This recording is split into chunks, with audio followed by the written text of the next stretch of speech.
Good evening, everybody, and welcome to the Newcastle City Council meeting. Time is 7 o'clock and the date is February 20th. I'm Mayor Clark presiding. This meeting is being broadcast live on our YouTube channel, and it is also available for later viewing as it's a recording. So please now rise and join in the flag salute.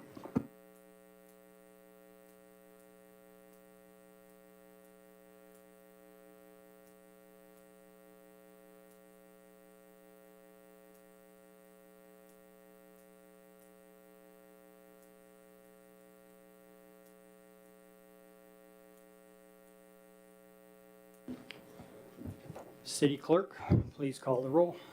Councilmember Burford. Here, thank you. Councilmember Sherlock. Here. Councilmember Griffin. Here. Councilmember Tallman. Here. Councilmember Charbonneau. Deputy Mayor Lacotia. Here. And Mayor Clark. All here, Mayor. Thank you, City Clerk. Appreciate that. Please note we have a substitute tonight for our city attorney. Welcome. Thank you. Are there any objections or amendments required to tonight's agenda? Anybody? Okay, seeing none, show the final agenda approved for this evening. We are moving on to public comment. City Clerk, do we have anybody signed up for public comment? Any member of the audience wishing to make a public comment? Do we have anybody that signed up via Zoom? Okay. The public comment is then closed. Thank you. We have no ceremonial presentations tonight. We'll move on to council comment. Councilmember Sherlock, please start us off. No comment. Thank you. Councilmember Burford. No comment tonight. No. Councilmember Burford. I just want to wish everyone a happy Lunar New Year, because usually we celebrate for 15 days. This weekend will mark the significant Lantern Festival. I wish you all a happy, healthy, and prosperous Year of Dragon. That will be the perfect conclusion of the Lunar New Year celebration. Thank you. Also, I attended the Washington State senators. So they were voting for, in order to make Lunar New Year as our state official holiday. I think it's final stretch. I think we will get it this year. I'm really excited. Thank you. Thank you. Councilmember Charbonneau. No comments tonight. Okay, thank you. Councilmember Tallman. No comment. Thank you. Deputy Mayor Lacotia. No comments, thank you. Okay, thank you. Well, you guys are easy crowd tonight. Okay, moving on to mayor's comments. I only have a couple things, a couple reminders. I mentioned it last week, and I'll probably sound like a broken record, but please, council members, review the comp plan.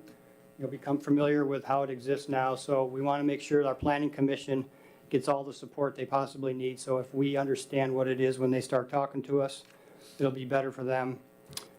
Council members Tallman, Griffin, and I attended the planning commission meeting last week where they reviewed the survey. It was a good meeting. We had like 500 participants in the survey, so they're off to a really good start. So let's give them all the help that they need.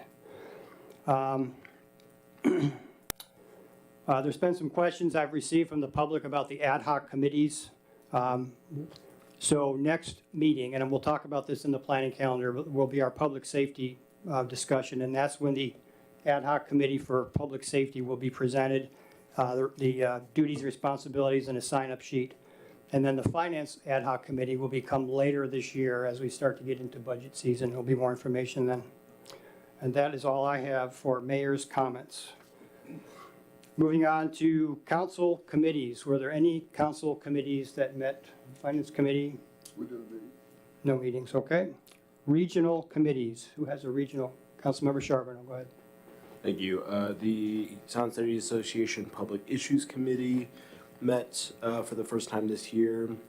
A lot of introduction of new members and orientation. I've been able to serve the last couple of years as an alternate and a regular, so I was used to everything. It's pretty light. Talked about a legislative update on different bills regarding healthcare, public safety, similar to the updates we get from our own lobbyists. And then we got a update from the King County Regional Homelessness Authority and some of the work they're doing and some of the new positions they're providing. And sort of a snapshot at what's ahead. If there's any issues folks would like me to bring, they do have sort of a forum system where we can mention at the end of a meeting what we'd like to talk about at future meetings, and I can just, it's a good sort of straw poll of each city in the county besides Seattle sends a delegate. So if anyone has anything, please, colleague or public-wise, let me know, and I'm always happy to bring it up. Thank you. Any other regional committees? Councilmember Tallman? Thank you, Mayor Clark. So last Friday's East Side Transportation Partnership meeting, we had a leadership election. We elected Chair Barb DeMichelle. She's ISQUAD Deputy Council President, and Vice Chair Vanessa Kritzer. She's Redmond City Council. So of particular interest in Bellevue, some people might have seen the light rail cars moving around a little bit as they're testing the tracks and getting certified for the opening day, which has been scheduled for April 27th. The East Link will be called the 2 Line, and on April 27th, they will have ceremonies at each of the 8 stations. The main station will have the ribbon cutting downtown Bellevue, Maine, right next to City Council, or to the City Hall. There'll be music celebration at each station and transportation as well. The train will operate from South Bellevue to the Tech Center in Redmond from 5 a.m. to 9:30 p.m. 7 days a week. That line will extend to Marymore and downtown Redmond in 2025.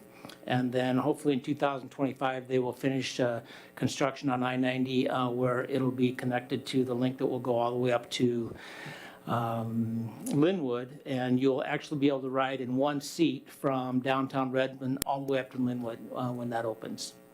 Thank you. Thank you. Any other regional committees? Okay, I'd just like to add on to what Councilmember Charbonneau said. So he represents us well at this PIC meeting. So this is a regional meeting where, issues that we are concerned about regionally can be brought up. So if you have anything in mind, please get with him and, we can bring that forward to this regional committee. It's important.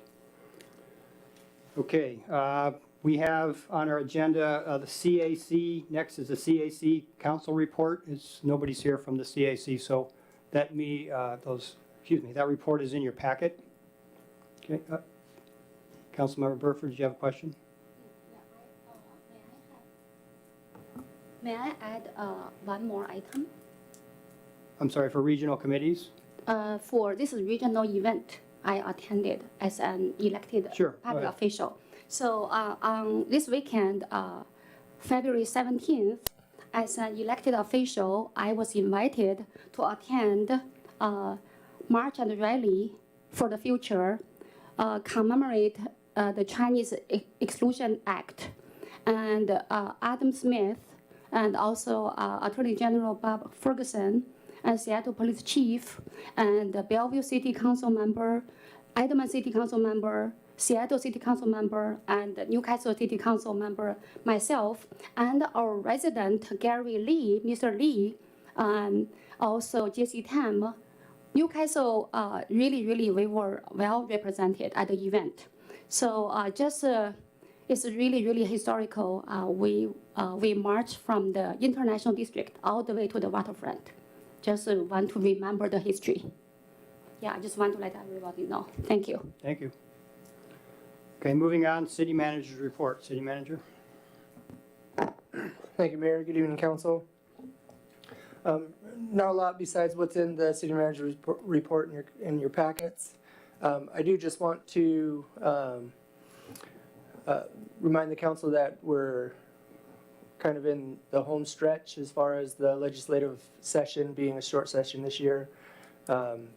Sunday evening, you would have gotten a report from Holly Sanabria, our legislative lobbyist, with some updates. She started to put in her report things that are dead, and so just something as we move forward the next couple of weeks to pay attention to what's continuing to move and things that are no longer moving as we finish up the short session. That's all I got. Okay, thank you, City Manager. Moving on to the consent agenda. Any objections to tonight's? Yes, Councilmember Sherlock. Thank you. I would like to pull item 8.7 from the consent agenda and move it to general business. Okay. Show that item 8.7 is removed from the consent agenda, and it will become general business item 11.1. Thank you. Anybody else?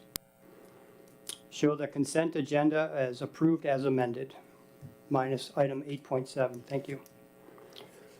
Moving on, we have no public hearings. We have no unfinished business.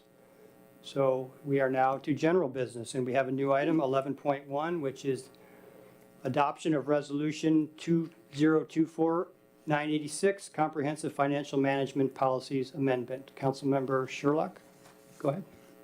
Thank you. Yeah, I pulled this item just, I wanted to talk more about the changes that were being made.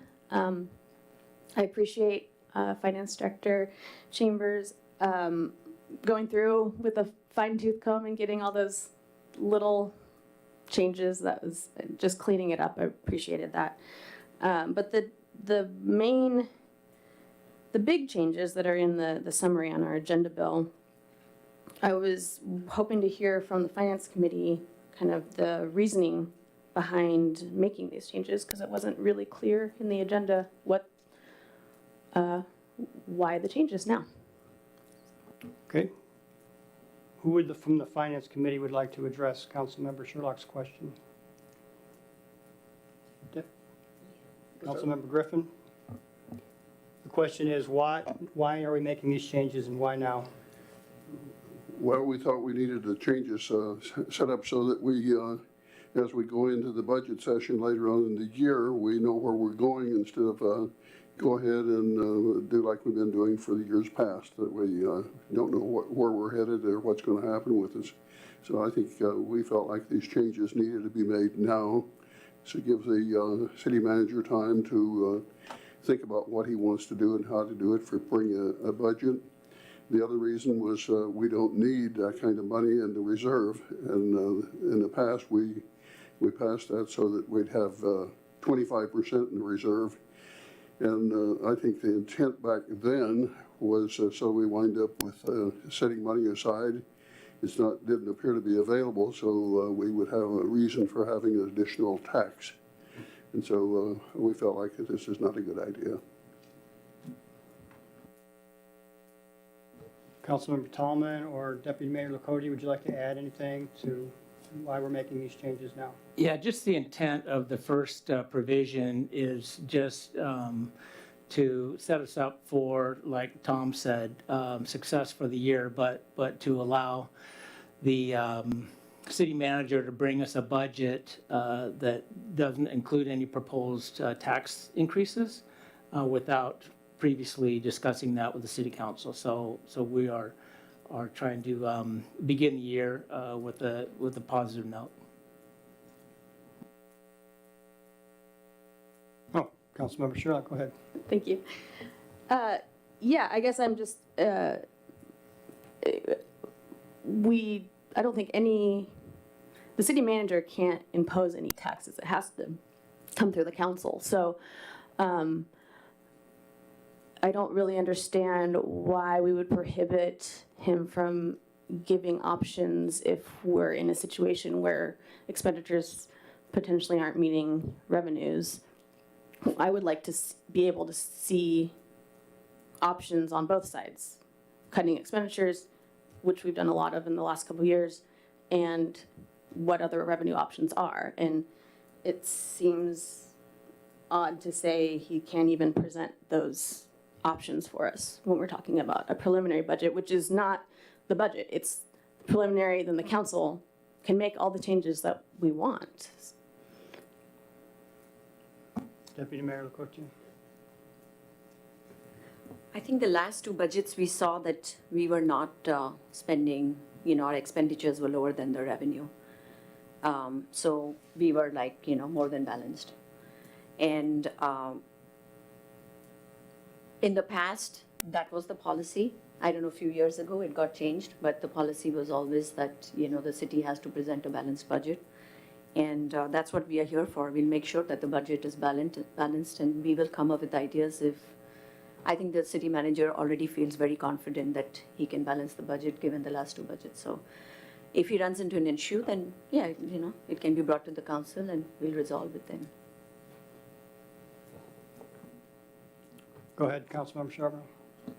Thank you. Yeah, I think, for me reading these, I think they sound better in theory than what they actually do, and I'm not necessarily opposed to them, but I don't think they, with our specific budget project process, I don't know if they functionally do a lot. So for item number 1, reinstate the requirement for the city manager to present a preliminary budget with expenditures that do not exceed revenues.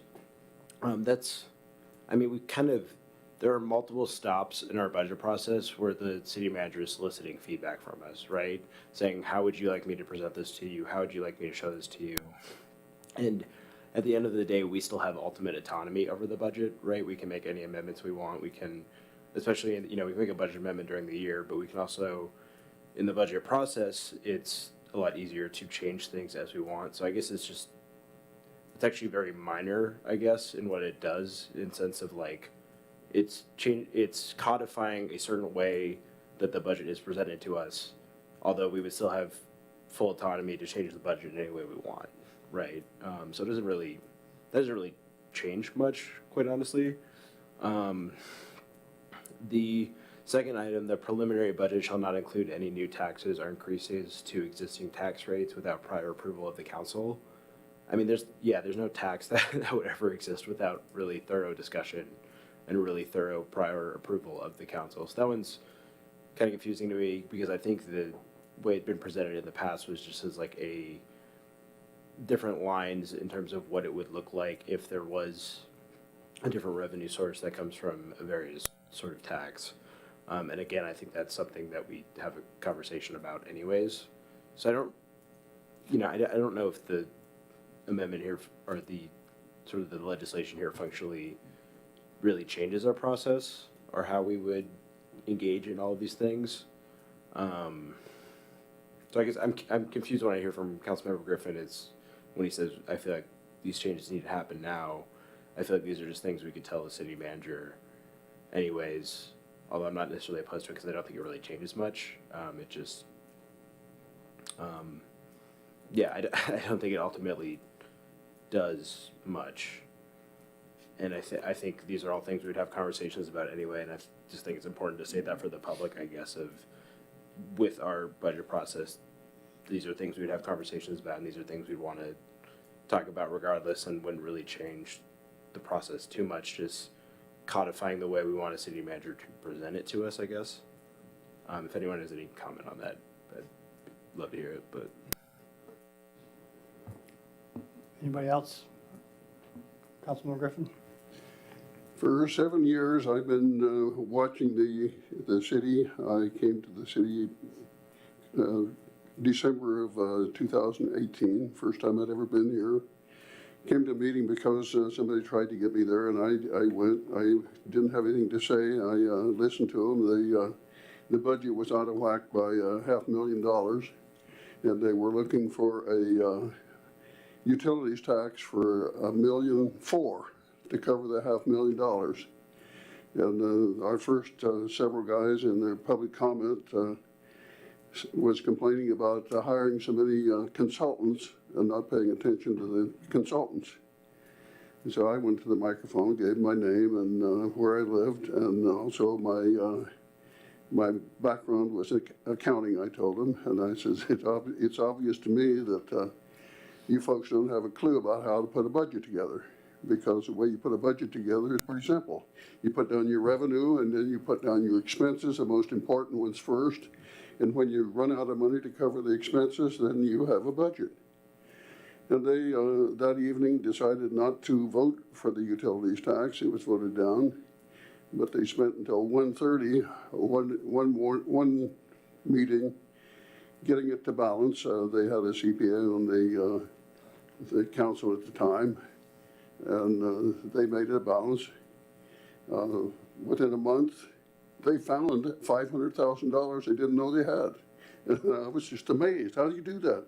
With all the computers and everything that we've got, it didn't make sense. And so some of the council members complained that, well, they went through a lot of effort and the people were, there was a lot of people there the first night it was there. They filled up the place. And there was mostly just the people complaining about the consultants. But, and the comments were made, well, there isn't anybody here that can't afford the utilities tax. And there were people there who I knew were living off of fixed income, and it just didn't make sense. And we've wrestled with this every year since I've been associated with the council. And we, a year or so ago, we were $1.2 million out of balance to start with. And this doesn't make sense that we can't put a budget together that does make sense.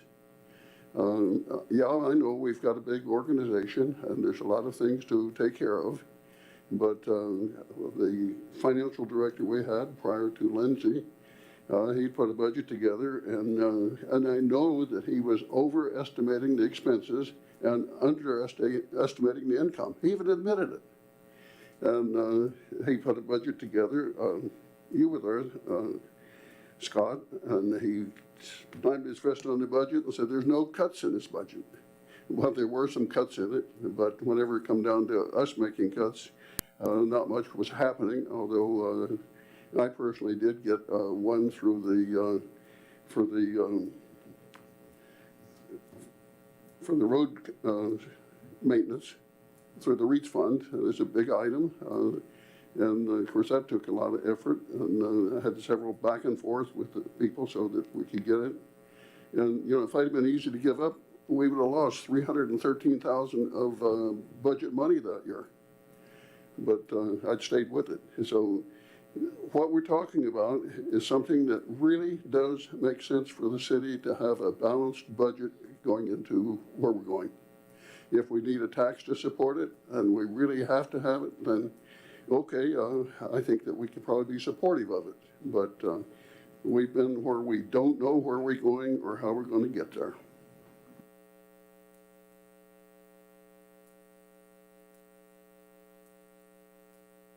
Councilmember Sherlock. Thank you.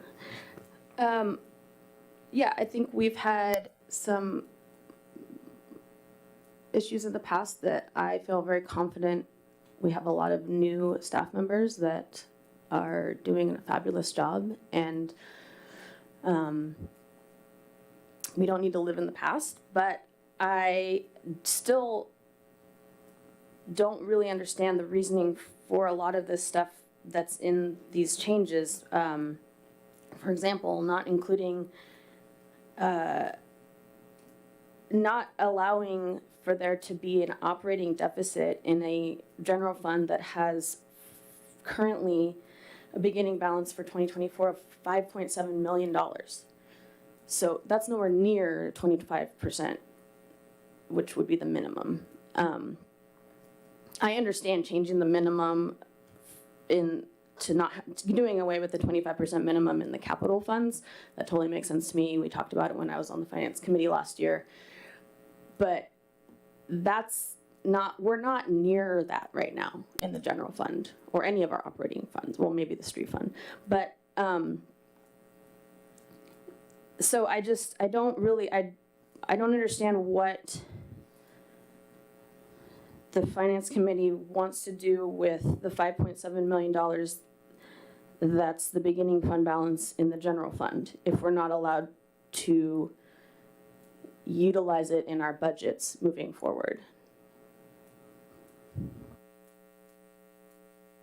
Deputy Mayor LaCourtier.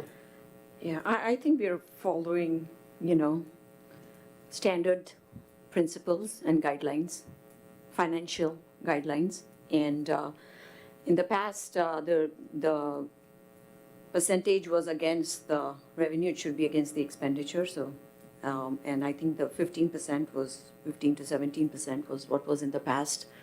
And a few years back, it got changed to 25% with no rhyme or reason. So we're just bringing it back to the standard financial policy. I move to adopt resolution. Yeah, question. Okay, any more comments? I have a couple. Okay, so appreciate the discussion. So these changes, we have to step back a ways in time. So after the 2008 financial crisis, the city council at the time, was concerned about the budgets of the city. So they put in this requirement that the city manager present a preliminary balanced budget without taxes. So that was in there for many years until 2018 when it got totally eliminated or stripped out. And the 25% was added all at the same time. It happened within 2 meetings, right before the push for the utility tax. And now I'm not in the heads of those people, right? But it seems clear that that would make the budget look worse.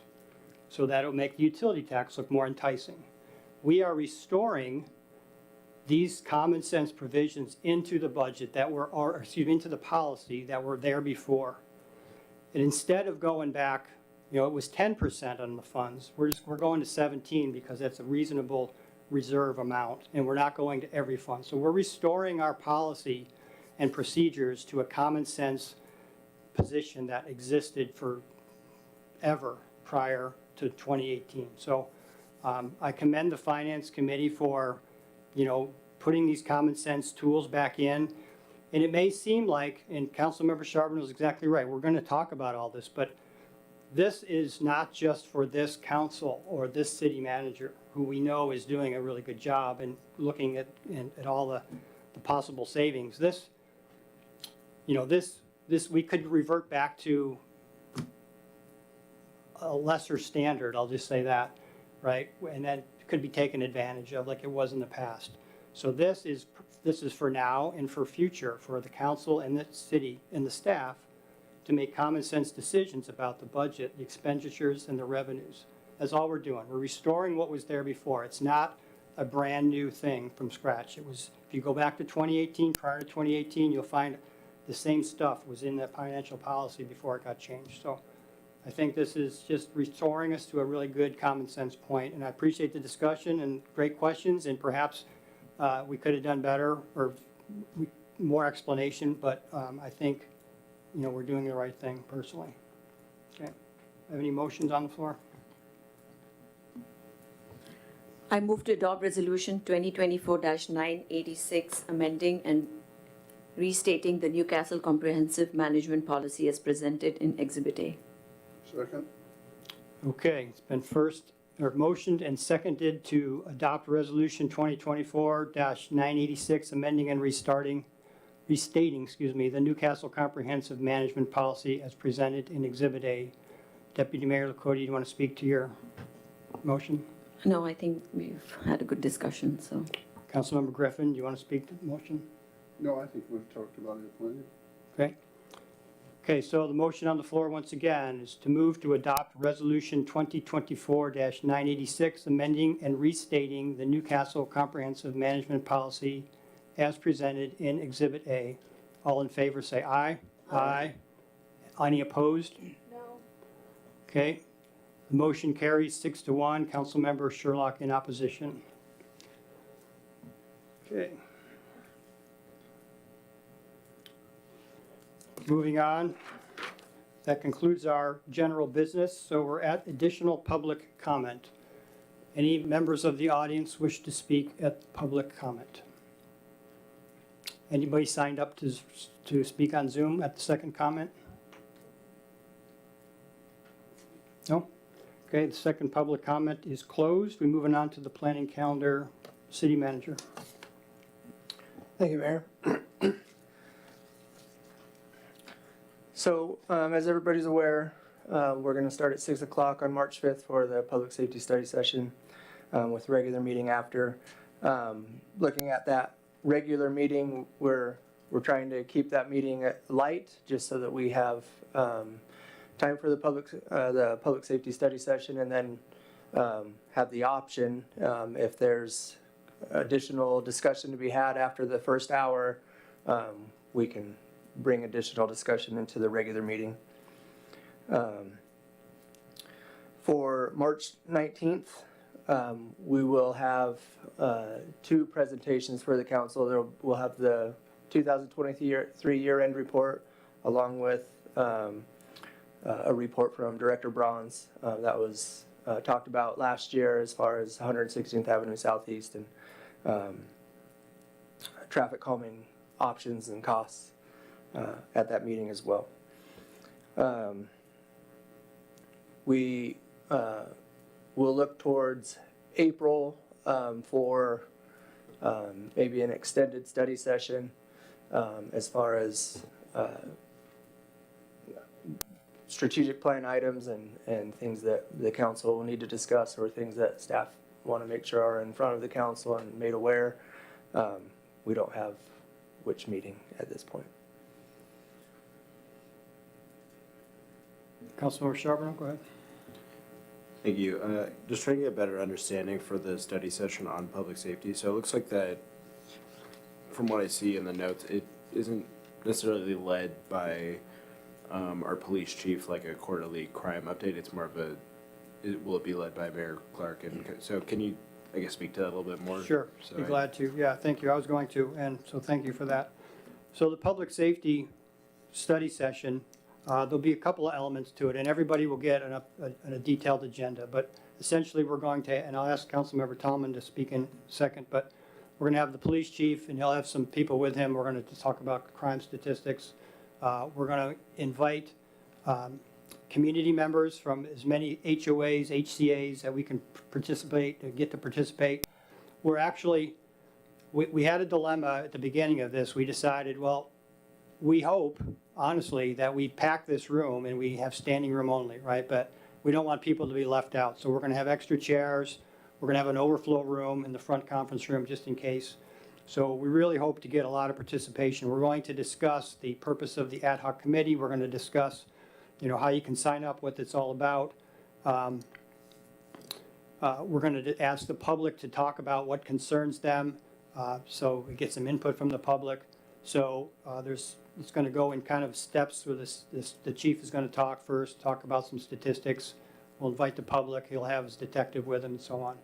I'm going to ask Councilmember Tallman to add any additional comments on that. Yeah, it was a good question. The chief and his deputies definitely have an integral part of that meeting, just to help us understand the landscape of crime and criminal activity in Newcastle, as well as some of the things that we're doing right now. The most critical part is input from the public. And so that's why we want to fill this room. There's a lot of energized citizens in Newcastle who want to be involved in the solution, not just for the community, but for the region as well, and for the state, for the county, the state. And the more participation, the better. And from hopefully a group of volunteers, we'll select a list of individuals from various backgrounds to help us with the ad hoc committee, which will guide the city council and help direct some of our activities towards resolution of really crime prevention in Newcastle. We'll have a series of handouts available for the public, information on our police contacts, neighborhood watch programs, that sort of thing available for the public to take. And we like to encourage that sort of thing after the meeting, of course.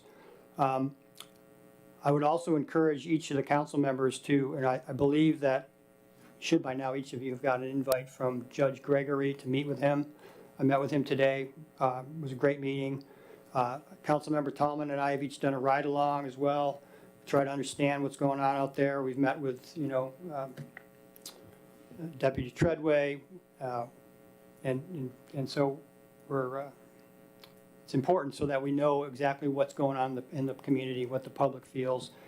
And, people do feel that there's a heightened sense of crime in their area. We want to understand it. We want to know how to address it. So this meeting will essentially give us some tools or direction to help us in that regard, right? And that's how we'll direct the ad hoc committee, and that will be part of their mission. So we'll have some